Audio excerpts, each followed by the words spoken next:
Coucou, je vous retrouve pour une rapide expédition au sud de Cluj. C'est les mines de sel de Tourda. Donc on voit les notes là, de 1 à 3 pour les incontournables dans le guide. Et les mines de sel sont données à 3. Je m'excuse par avance pour la qualité de la vidéo qui n'est vraiment pas terrible puisque c'était en intérieur avec un éclairage pas au top.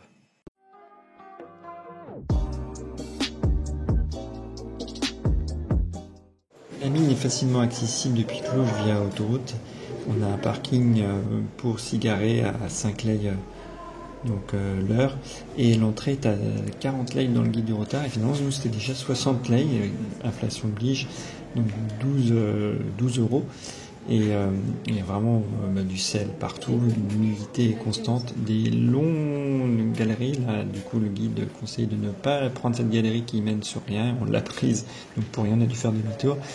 Et l'humidité est constante, hein, c'est 70 à 80% d'humidité, il fait 10-12 degrés, et il y avait jusqu'à 1200 mètres de sel dans le sous-sol, hein, en hauteur, donc c'est vraiment impressionnant. Là c'était le système qui permettait de remonter le sel, et c'était des chevaux qui actionnaient ça, et donc les chevaux étaient tournés à peu près, leur durée de vie c'est à peu près 6 mois, parce que dès qu'ils ressortaient à l'extérieur, et du coup ils devenaient aveugles parce qu'ils n'étaient plus habitués à la lumière.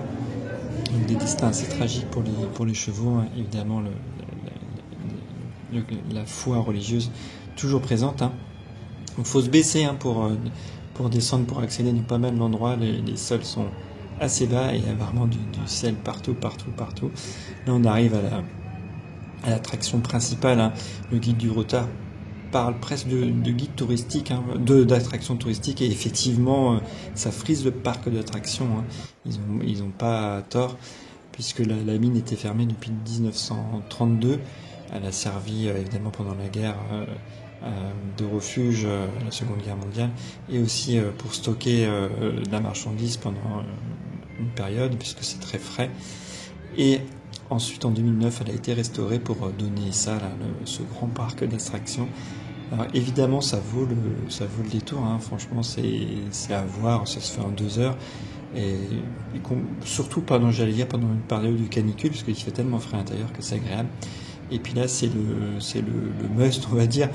On peut aller en barque autour pour avoir un super point de vue. Alors après tout est payant, la petite barque je crois que c'était 15 lei, 3 euros, ça vaut pas franchement le coup.